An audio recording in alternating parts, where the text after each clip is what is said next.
Então, nós vamos começar nosso primeiro conteúdo, que é o que é ética, tá? Semana passada nós já falamos um pouquinho sobre a diferença entre ética e moral, né? São duas palavrinhas que andam juntas, só que elas têm significados diferentes, tá? Mas uma tende a complementar a outra, tá? E assim nós para sermos bons profissionais, precisamos de ambas. A princípio, nós vamos ver, né, ética e moral no sentido geral, ok? Depois, nós iremos adentrar na ética profissional. Então, ética, pessoal, como nós já falamos, é o nosso eu, é a nossa consciência, tá? É o ponto em que a gente sabe e acredita que está fazendo certo e defende essa nossa certeza, né? Já moral, como nós vimos também, seria as regras da sociedade. Nós vivermos bem no coletivo, no social, tá? Todos nós, mesmo que muitas vezes a gente diga, eu vivo para mim, eu me arrumo para mim, eu não vivo para ninguém, ninguém paga minhas contas, eu sou independente, né? A gente, muitas vezes, quando fala essas frases, né? A gente fala no sentido de que nós somos sós, certo? Mas, por vivermos em sociedade, a gente sempre tem que estar, algumas vezes, dando satisfação a uma ou a outra pessoa.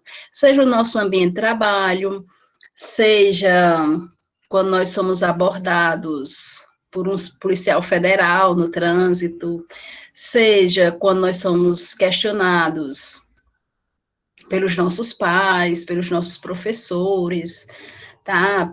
Por alguém mais velho, tá? Então, nós estamos sempre assim, algumas vezes até dando satisfação, porque nós vivemos numa sociedade, nós não vivemos sozinhos no mundo, tá? E daí a moral, ela vem para construir isso, certo? Para que nós tenhamos o bom senso, tá? De vivermos bem em sociedade. E daí eu trouxe para vocês aqui as diferenças, tá? Entre ética e moral, tá?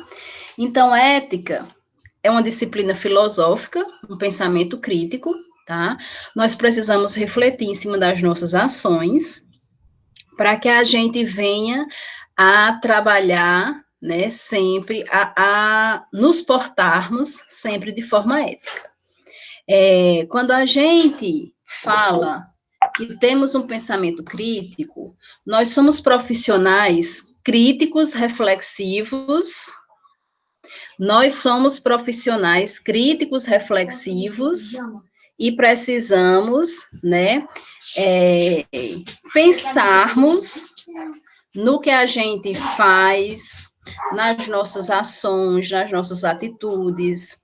É por isso que o nosso código de ética, antes, ele se chamava de Código de Deontologia dos Profissionais de Enfermagem. A palavra deontologia, como nós vamos ver mais na frente, tem um slide que fala sobre ele, ele quer dizer regras. Então, era como se a gente tivesse que cumprir as regras do nosso código de ética sem precisar refletir, como se nós fôssemos profissionais automatizados. E, na realidade, como nós trabalhamos com seres humanos, cada ser humano tem a sua subjetividade, então, muitas vezes, nós precisamos refletir diante de determinada situação. Então, o nosso código de ética, né, nosso sistema COFEN-COREM, ele deixou de ser, ele tirou a palavra deontologia e colocou a palavra ética, tá? Então, o nosso código é hoje conhecido como Código de Ética dos Profissionais de Enfermagem, que significa CEPE, CEPE, tá? É uma revelação de valores que norteiam o dever ser dos humanos, tá? São os nossos valores, é o que a gente constrói como pensamento, como noções do bem viver, tá? É o que a gente acredita, certo? Então, é um conjunto de juízos valorativos manifestados livremente na ação individual de cada um. Por isso que é o nosso consciente, tá? Eu penso dessa maneira, Andressa pensa de outra maneira, Daiana pensa de outra maneira, né? Talvez Jamile concorde com Andressa, tá? E assim nós vamos vivendo no coletivo. É uma reflexão construída e reconstruída incessantemente. Porque a gente vê a ética como uma reflexão construída e reconstruída. Porque, pessoal, nós vivemos numa cultura, tá? Nós vivemos numa sociedade. Então, muitas vezes, né, a cultura, ela tende a influenciar a nossa posição, a nossa reflexão. Quando inventaram o Facebook, tem um exemplo aqui, né? Eu achava, antigo, né, o exemplo, eu achava o Facebook uma bobagem, né? Então, assim, todo mundo me perguntava, Clélia, o seu Facebook, o Facebook, o Facebook, o Facebook, o Facebook. Eu acabei dizendo que tinha um Facebook sem ter, né? E daí, como eu não tinha nem noção, né, do que era, de como se ter um Facebook, aí uma aluna minha do ensino médio disse assim, e qual o nome que tem lá no Facebook? Aí eu, não sei que nome. Aí ela, como você não sabe? Você não criou um Facebook? Aí eu, ai meu Deus do céu. Aí fui fazer um Facebook, né, para que eu vivesse de acordo com a sociedade, me inteirasse, né, das regras da sociedade. E hoje eu adoro o Facebook, né? Então, assim, às vezes, a cultura, né, ela nos remete a fazermos algo que muitas vezes a gente acha que não é necessário. Mas, né, devido a vivermos no meio, a gente pode ser que acabe, né, fazendo determinadas coisas, tá? Então, por isso que nós precisamos refletir se hoje nós temos um pensamento, anos, ou daqui a meses, nosso pensamento, ele pode mudar, tá? Por isso que é construído e reconstruído. Nós somos seres pensantes, críticos, reflexivos. Ética é uma expressão do ser humano como exigência radical e disposição permanente para agir de acordo com as próprias exigências, tá? Então, o que é que acontece? Eu tenho que me portar, que me posicionar de acordo com o que eu acredito. É por isso que, quando eu falei para vocês, né, a questão de que nós podíamos viver, né, com determinadas opiniões, e hoje a gente vive em outras opiniões, tá? Isso aí foi de acordo com o que a gente acredita, tá? Com o que se exigiu através do conhecimento que eu tenho hoje, tá? Quarta-feira eu dava aula de saúde mental, e uma aluna falava a questão de que ela tinha um vizinho que tinha transtorno mental, e ela vivia ignorando, né, a sintomatologia. Dizia que isso tudo era invenção dele, tá? Hoje, né, ela, que já tem um certo conhecimento, né, já está no sexto semestre de enfermagem, então já tem uma boa bagagem, tá? E, né, estamos estudando aí a disciplina de saúde mental, então ela já vê que essa sintomatologia faz parte do transtorno do paciente, tá? Então, o nosso conhecimento, tá, ele também exige que a gente reflita que nós não podemos mais estar com determinados comportamentos. E isso tudo é ser ético. Tá? Já a moral, pessoal, que nós falamos que é viver em sociedade, ele limita-se a um estudo dos costumes e das variantes das relações, conjunto de regras que se impõe às pessoas, impulso que move o grupo e uma ação coletiva que tende a agir de determinada maneira. Então, o que é que quer dizer isso? Né? Quer dizer que tudo que a gente aprendeu, né, em sociedade, são coisas que nós vamos passar para os nossos filhos, para os nossos sobrinhos, né?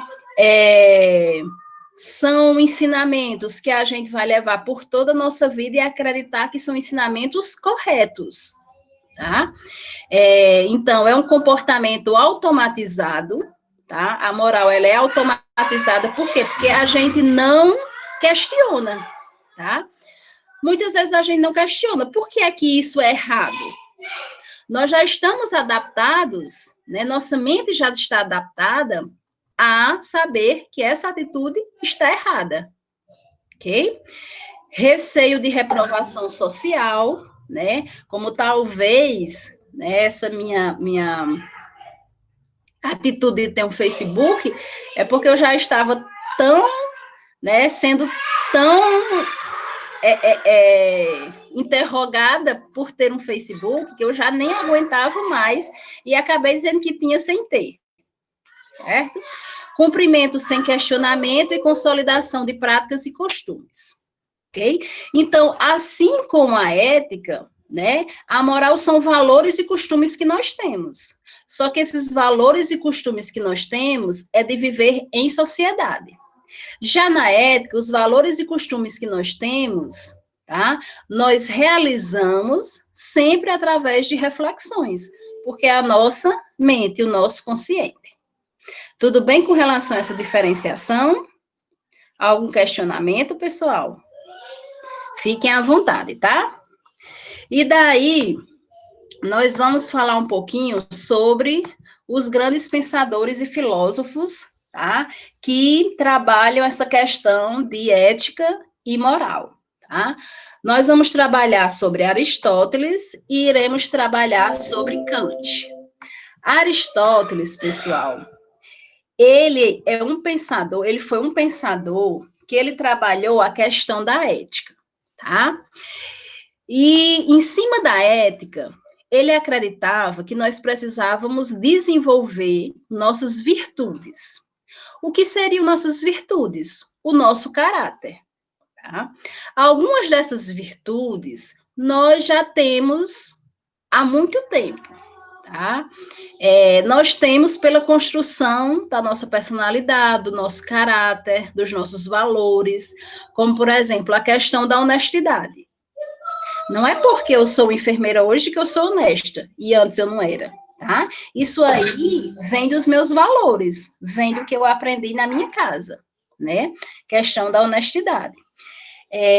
Outros valores nós aprendemos diante da nossa profissão, tá?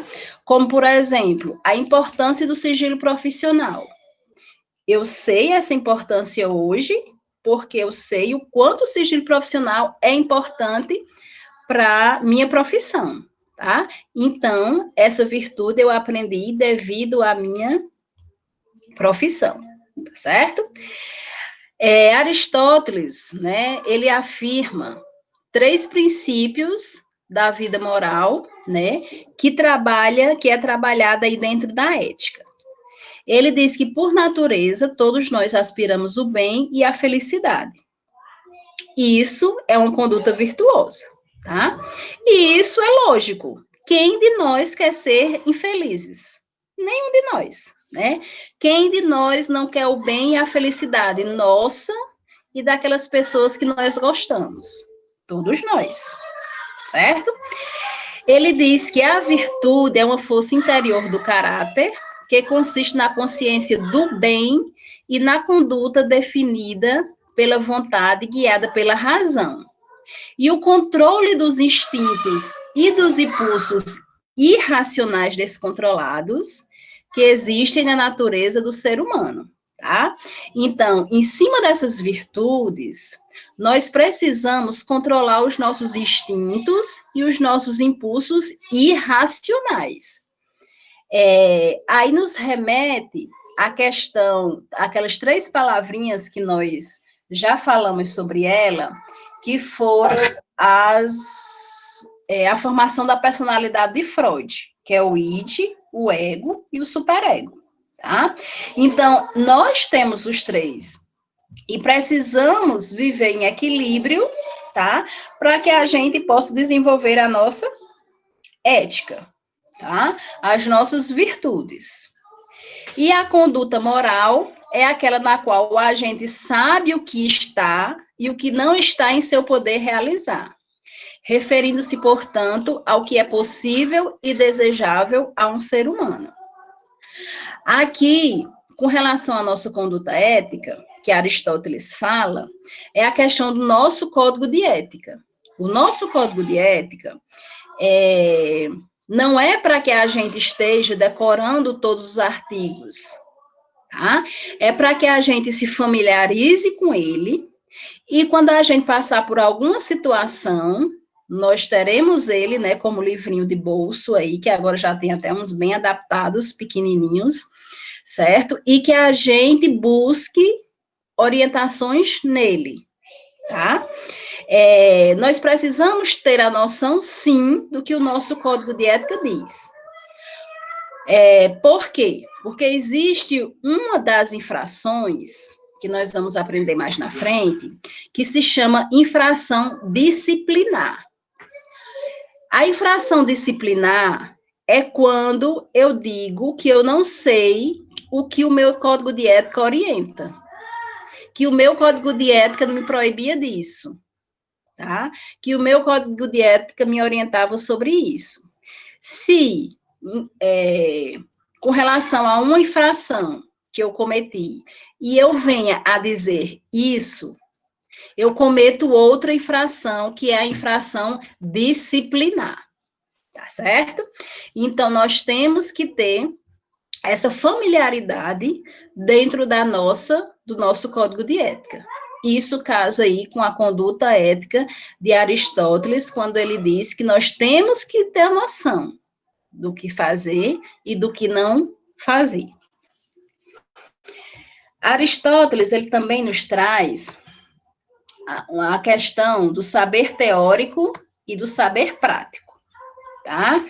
O saber teórico são os nossos conhecimentos, é o que a gente traz como conceitos, tá? Como teorias, na verdade, né? Então, vamos exemplificar. Vocês já pagaram a disciplina de primeiros socorros, não já? Aí, o que é que acontece? Vocês sabem o que fazer diante de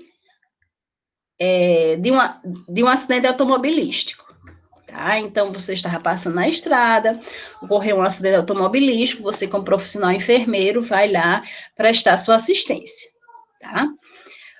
É a primeira vez que você está passando por isso, tá? O primeiro contato que você está tendo. Você sabe toda a teoria, né? Você sabe como organizar o ambiente, sabe que não pode mexer no paciente, né? No acidentado, né? Manda alguém chamar o SAMU, manda outro chamar a polícia, certo? Afasta as pessoas, os curiosos, ou seja, organiza tudo, né? E isso você sabe por quê? Porque você aprendeu a teoria. A partir do momento que você chegou lá e agilizou tudo isso, e determinou todas essas, né, ações, você está realizando o saber prático. Isso é a sua praxis, tá certo? Então, o saber prático é o agir de acordo com o que eu tenho de saber teórico. Deu para entender? Saber teórico é o conhecimento que eu tenho. Saber prático é quando eu ajo, quando eu pratico. É a minha praxis. Tudo bem? E daí, hoje vocês não estão querendo conversar, né? E daí, pessoal, nós vamos para Kant, tá? Kant, ele nos mostrou a questão da moral. Ele diz que todos nós temos sentimentos bons e sentimentos ruins. E que para nós vivermos bem, né, ou seja, termos moral, né, nós precisamos ter um equilíbrio entre esses pensamentos, né, e esses desejos bons e ruins, tá? Então, ele diz aqui que por natureza, né, nós somos egoístas, ambiciosos, cruéis, agressivos, tá? Aí, nós precisamos desse equilíbrio para vivermos em sociedade, para sermos pessoas com moral. Imagine que Amanda, né, é a diretora do hospital, tá? E eu cheguei nesse hospital agora e eu quero ser a diretora, tá? E daí eu vou mostrar o meu trabalho, tá? Mostrar a minha competência, e possa ser que um dia, né, eu chegue à direção junto com a Amanda, ou a Amanda saia e eu entre. Mas eu estou fazendo isso, almejando isso, mostrando o meu conhecimento, a minha competência, tá? E eu estou vendo que os meus chefes, né, estão se agradando disso, tá? Estou sendo reconhecida. Talvez eu chegue lá, né, no lugar de Amanda. Mas digamos, outra versão, né, de Clélia aí. Digamos que eu cheguei agora no hospital e eu queira o lugar de Amanda, tá? E daí eu vou começar a denegrir a imagem de Amanda, vou começar a fazer com que a Amanda faça coisas erradas, né, para que eu tome o lugar dela mesma, tá? Isso aí, né, é o que me vai trazer uma visão, né, que as demais pessoas vão ter de mim, de ser um profissional amoral.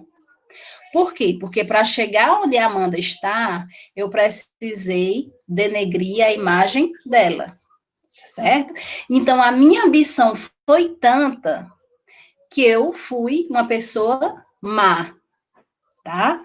Aí, o que é que acontece? Certo?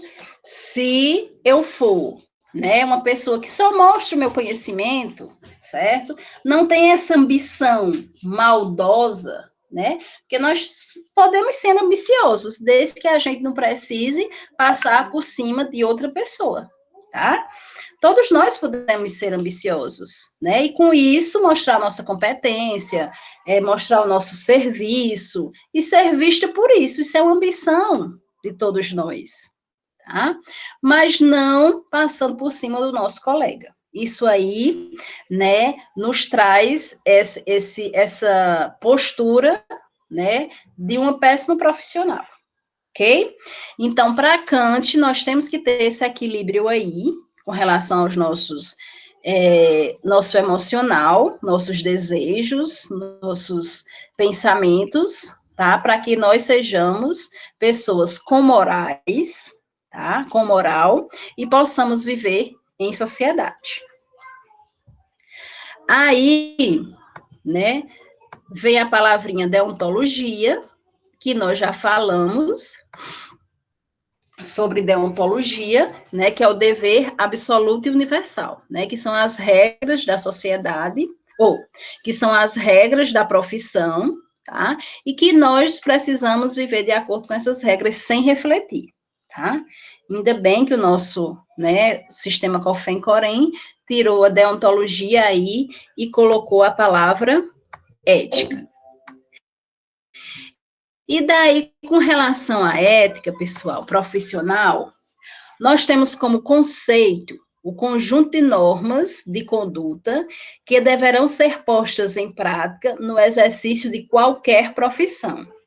A ética profissional estuda o relacionamento profissional com sua clientela, visando a dignidade humana e a construção do bem-estar no contexto sociocultural onde exerce sua profissão.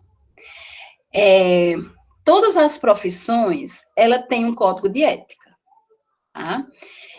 Algumas profissões, elas não divulgam, exigem, trabalham o seu código de ética. É tanto que, às vezes, o próprio profissional nem sabe que tem, tá? Isso não é o nosso caso, certo? Porque, primeiro, para que nós possamos exercer a nossa profissão, nós precisamos ser inscritos no nosso conselho, né? No conselho do estado em que nós vamos trabalhar. Então, se eu trabalho no Corém, se eu trabalho no Ceará, né, como enfermeira, eu tenho que ser inscrito no Corém Ceará. Se eu trabalho no Corém, se eu trabalho na Paraíba, eu preciso ser inscrito no Corém da Paraíba, e assim sucessivamente.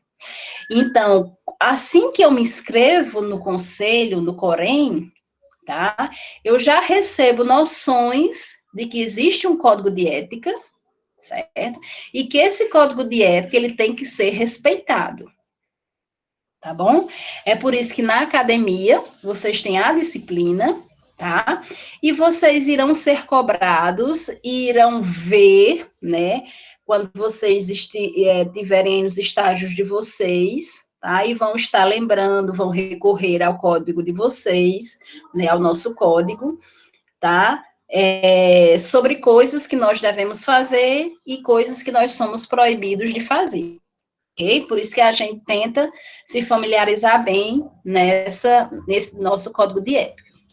E daí, pessoal, para a gente trabalhar a ética profissional, eu trouxe para vocês algumas virtudes, certo?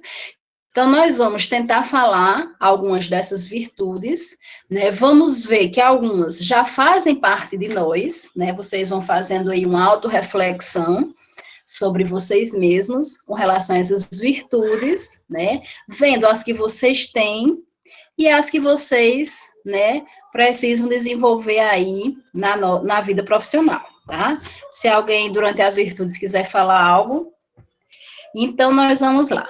A primeira virtude que nós vamos trabalhar, tá? É a virtude da honestidade. A honestidade é a primeira virtude no campo profissional. É um princípio que não admite relatividade, tolerância ou interpretações circunstanciais, tá? Então, a honestidade, pessoal, ela já vem dos valores, do caráter. Ou você é honesto ou você não é, tá? Então, essa honestidade, ela faz com que nós consigamos trabalhar bem em equipe, nos relacionarmos bem com o nosso paciente e com a família desse paciente, tá? Então, vejam que ela é necessária dentro da nossa vida profissional. A outra virtude que nós vamos falar é a questão do sigilo profissional, do sigilo, tá? Esse sigilo entra aí no sigilo profissional. Esse sigilo, pessoal, ele é obrigatório dentro da nossa profissão. Nós, como enfermeiros, que somos supervisores da equipe de enfermagem, ou se nós formos supervisores de uma equipe, coordenadores de uma equipe, nós precisamos estar sempre falando essa questão do sigilo profissional. Imagine nós, né, algum de nós lá trabalhando na estratégia de saúde da família. Digamos que, né, vazou uma informação sobre um diagnóstico de um paciente, tá? E daí a comunidade soube, né, a família já sabe que essa informação foi vazada, certo? E daí, pessoal, a família ela já não vai vir mais, né, para que nós pudéssemos prestar o nosso cuidado. Ela já não vem mais no posto. Alguns amigos dessa paciente também não vão mais vir para o posto. Por quê? Porque nós perdemos a credibilidade diante daquela comunidade, tá? E veja que profissionais da estratégia da família, eles são responsáveis pela saúde daquela comunidade. Se aquela comunidade vê a equipe, né, como fofoqueira, como péssimos profissionais, então o que é que eles vão fazer lá? Não vão. Eles vão buscar assistência em saúde em outras estratégias, tá? Em outros locais, certo? E nós ficamos desacreditados. Então, o sigilo profissional, ele precisa ser muito falado, tá? Então, se vocês têm reuniões mensais, fale sempre no sigilo profissional. As informações que estão no posto devem ficar no posto. As informações que estão no prontuário do paciente devem ficar no prontuário do paciente, certo? E isso, pessoal, é em todo o ambiente que nós estivermos trabalhando, tá? Não só na estratégia de saúde da família, mas em todos eles. Quando a gente trabalha um paciente, só quem deve saber as informações com relação à saúde desse paciente, né, e até com relação a algum segredo que ele venha a revelar, são os profissionais que estão assistindo esse paciente, tá? Então, digamos que Daina e Jamile estejam assistindo Dona Maria, estejam cuidando de Dona Maria. Quem vai saber tudo sobre Dona Maria é Daiana e Jamile, né? Quem vai saber tudo sobre Dona Maria é Daiana e Jamile, certo? E outros profissionais que estejam cuidando de Dona Maria. Digamos que Mateus trabalhe na mesma instituição, só que ele trabalha em outro setor, tá? Então, Mateus, mesmo trabalhando na mesma instituição, ele não deve saber sobre as informações sobre Dona Maria, porque o setor dele é outro. Ele não está cuidando de Dona Maria, tá? Então, a partir do momento que Mateus soube, foi quebra de sigilo profissional, tá? Então, quebra de uma virtude profissional. Quebra, né, de informações, certo? E atitude antiética, tá? Tanto que nós vamos ver, né, dentro do nosso código de ética, que até quando o paciente, ele vem a óbito, tá? Que toda a cidade sabe a causa que ele veio a óbito. Se alguém chegar para você como uma profissional que estava cuidando desse paciente e perguntar, Clélia, fulano morreu disso, não foi? Não sei, tá? São informações que eu não posso revelar. Ah, mas o paciente já morreu. Toda a cidade já sabe de que esse paciente morreu. Ah, sabe? Então pronto, se sabe, né? Não sou eu que vou dizer que sim ou que não, tá? Então, por que é que nós não podemos revelar, né? Mesmo em toda essa situação, todo mundo sabendo? Porque considera-se ainda uma quebra de sigilo profissional. E veja que o paciente veio a óbito, mas a família ficou e a gente continua prestando assistência a esta família, certo? Família continua sendo responsabilidade nossa. Com relação à competência, o conhecimento da ciência, da tecnologia, das técnicas e práticas profissionais é pré-requisito para a prestação de serviços de boa qualidade, tá? Então, a competência, pessoal, ela vem casar aí com outras virtudes, como, por exemplo, a capacitação, a qualificação. Nós temos que buscar conhecimento. Nós trabalhamos com vida, nós trabalhamos com tecnologias, né, com inovações, né, com relação a tratamentos, a medicações, né, como essa questão aí, quantas medicações já foram ditas que são, né, usadas no tratamento da Covid, né? Nós temos o nosso calendário de vacina, que muitas vezes muda de ano em ano, né? De repente, era um número de dosagem, esse ano já é outra. Pegava uma faixa etária, esse ano já mudou para outra, tá? E nós temos que estar sempre buscando esse conhecimento para termos competência, certo? Muitas vezes as pessoas, os profissionais questionam, fulano tem 3, 4 especializações e eu só tenho uma e ganho a mesma coisa. Sim, financeiramente você pode ganhar a mesma coisa, mas em termos de conhecimento e qualificação, ele tem muito mais, tá? Então, é isso que nós precisamos ver. E talvez, né, com essa qualificação e esse conhecimento a mais, né, a gente possa abrir outros caminhos, tá? Então, nós não podemos nos limitar. A outra virtude é a prudência, tá? Nós temos que ser prudentes para ter a segurança, tá, no que estamos fazendo. Eu não posso realizar uma atividade só porque faz parte da minha obrigação, tá? Se eu não tiver segurança no que eu estou fazendo, eu posso sim pedir ajuda à minha equipe de enfermagem. Se é uma atividade que só quem pode fazer é o enfermeiro, eu posso sim pedir ajuda a um outro colega enfermeiro, tá? Para que me sinta segura no que eu estou fazendo. Eu não posso, digamos que eu não tenha experiência, né, em um exemplo bem básico, em acesso venoso, tá? Tem as meninas aí que são técnicas, né? Elas estão aí hoje, nem decorei o nome ainda. Eu sou muito ruim de nome, viu, pessoal? E daí,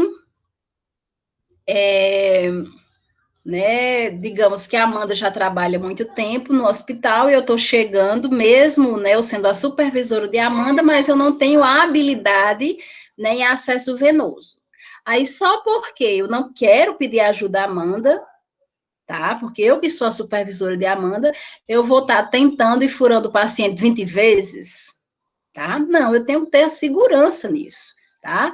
Então, eu preciso da experiência muitas vezes para que eu tenha essa segurança. E eu vou sim pedir ajuda à Amanda para que ela veja, me ensine as melhores técnicas, tá? E eu ganho experiência nisso e com a experiência eu tenho a segurança. Isso é ser prudente, certo? Então, eu preciso, tá? Ter segurança em tudo que eu vou fazer com o meu paciente. Porque nós estamos, né, trabalhando com vidas e a gente não pode estar, né, vacilando aí, né? Existe até uma certa vez eu falando na prudência e um aluno disse: professor, e o que é que a senhora acha, né, desses profissionais dos achismos, né?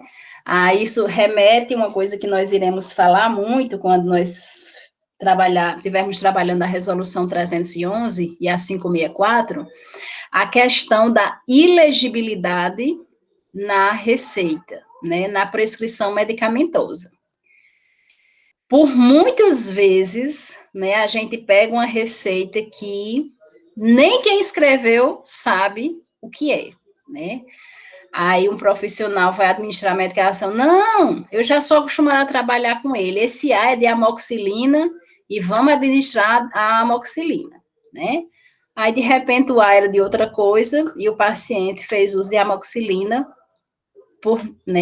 pelo profissional não ter sido prudente, não ter sido seguro, né? Trabalhou aí com o que ele achava que era, certo? Então, temos que ser prudentes em tudo que nós iremos fazer. Caso de dúvidas, sempre procurarmos o nosso código de ética.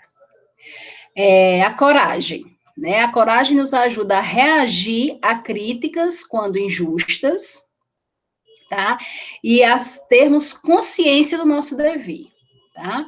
A coragem, ela vem a casar aí com a nossa próxima virtude, que é a perseverança, certo? Nós temos, pessoal, que muitas vezes mostrar para o nosso paciente, ter a coragem de mostrar para o nosso paciente que ele tem os seus direitos e ele deve buscar esses direitos.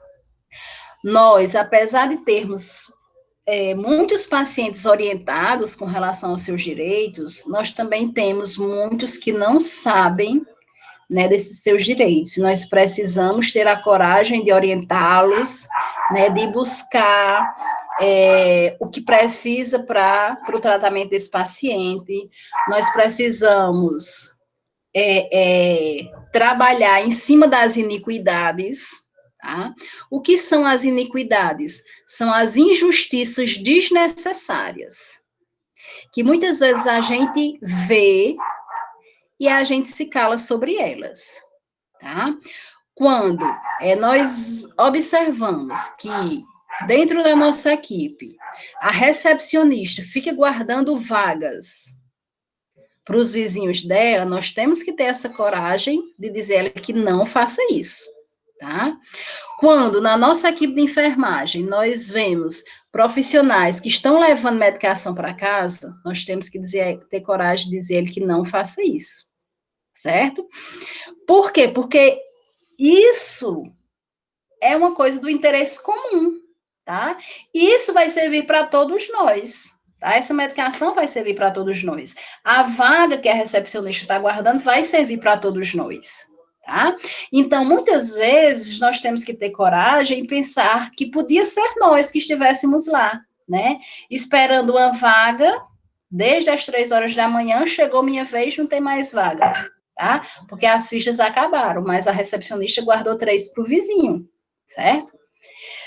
Então, muitas vezes, nós precisamos nos colocar no lugar do outro, tá? Para vermos que nós precisamos realmente, pelo menos tentar trabalhar de maneira correta. Muitas vezes, né, eu digo isso muito para os meus alunos, principalmente os do primeiro semestre aí, quando eles estão adentrando aí na enfermagem, né? É a questão de muitos se criticam o SUS, mas muitas vezes quem deixa o SUS com essa visão, né, de que não presta, são os próprios profissionais, tá? Então, a partir do momento que eu tenho a consciência do meu dever, tá? Do que eu não posso fazer, e eu tento, né, fazer dessa forma, eu estou fazendo a minha parte, certo? Para que o SUS seja como ele realmente é no papel, tá? Aí eu sei que vocês podem estar pensando, mas muitas vezes é assim por questões políticas, né? Mas eu, como profissional, eu estou assistindo o meu paciente da melhor maneira que eu posso, certo? E é essa coragem que nós devemos ter, tá? E como eu falei para vocês, né, que o nosso aí é perseverança, nós precisamos ser perseverantes, tá? Quando a gente sabe que tudo que a gente queria era esse material para trabalhar, e nós não temos, tá? Então, o que é que eu vou fazer? Vou insistir, né? Vou insistir para que o meu paciente, né, um dia, algum deles, tenha acesso a isso que eu estou pedindo, tá? E daí, ele seja bem assistido, certo? Com relação lá na estratégia, nós trabalhamos muito em montar grupos, né? Grupos de idosos, grupos de gestantes, grupos de hipertensos, diabéticos, e muitas vezes quando a gente inicia um grupo,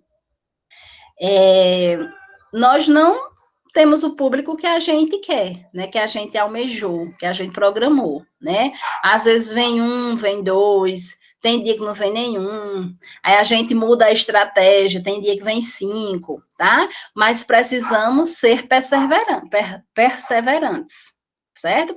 Nós vamos tentando trabalhar com outras estratégias para que a gente consiga aquele objetivo, tá? Consiga montar o grupo. Eu me lembro que a minha primeira, né, Estratégia Saúde da Família, fui lá no Pernambuco. E daí, quando eu cheguei lá, eles tinham um hábito de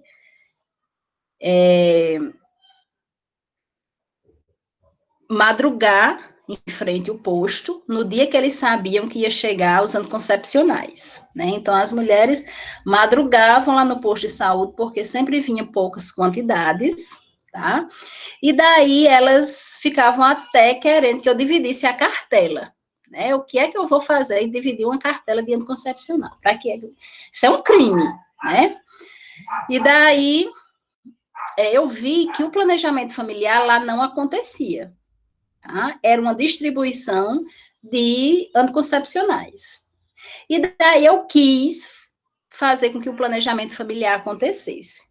Tentei montar grupos, né? Primeiro de mulheres, depois de casais, e essa resistência, elas não vinham ficar lá sozinha. Aí eu, como estratégia, disse que eu só ia distribuir agora o anticoncepcional depois das orientações dos grupos. Tá? E só ia receber quem participasse dos grupos.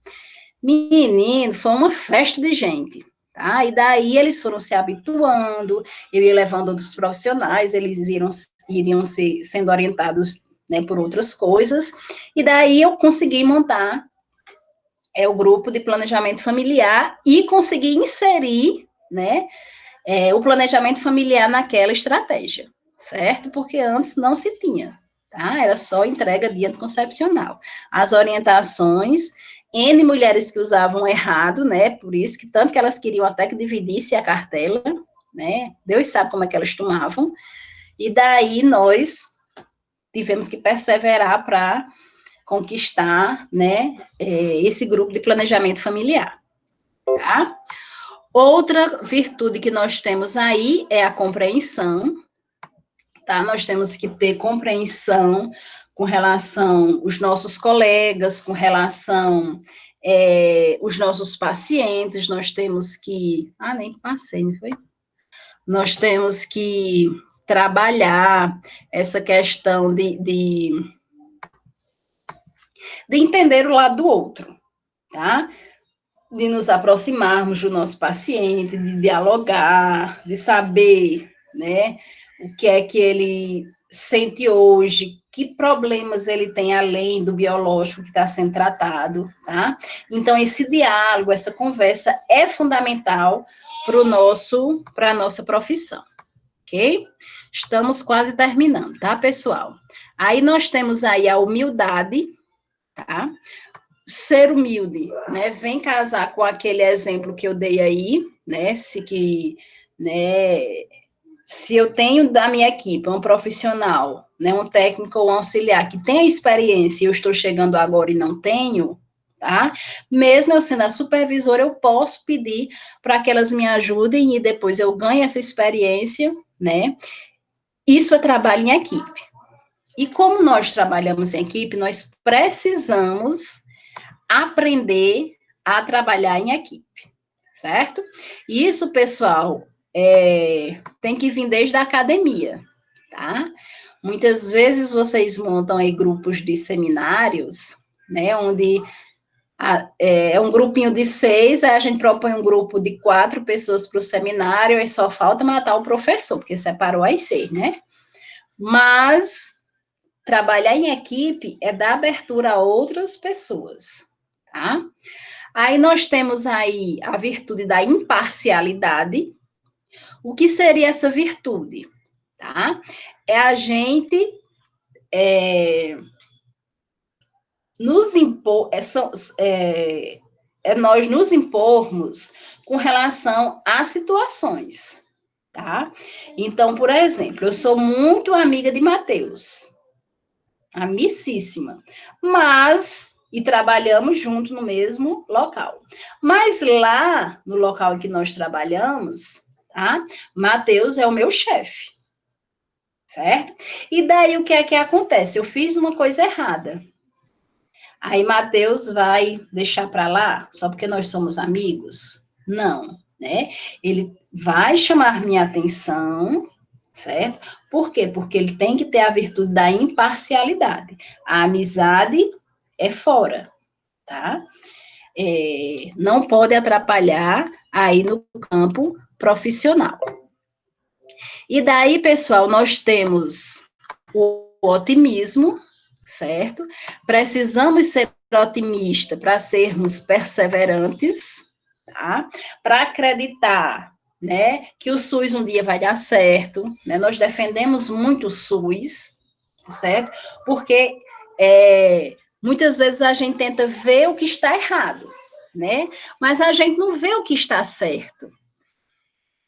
O que tem de bom, tá? E eu tenho um exemplo para dar aí, né?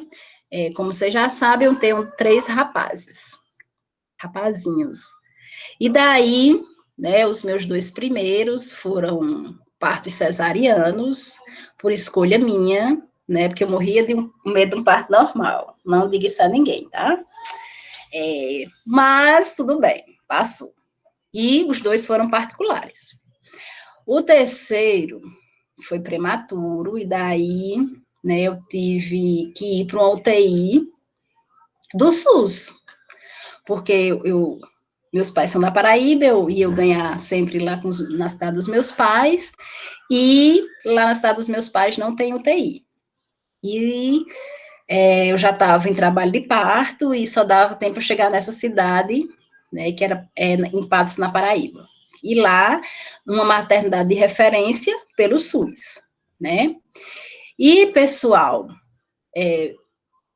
veja que quando eu tive os meus filhos particulares, eu só tive a presença do obstetra, né, que era quem me acompanhava sempre nas consultas, meu obstetra, e o pessoal da enfermagem.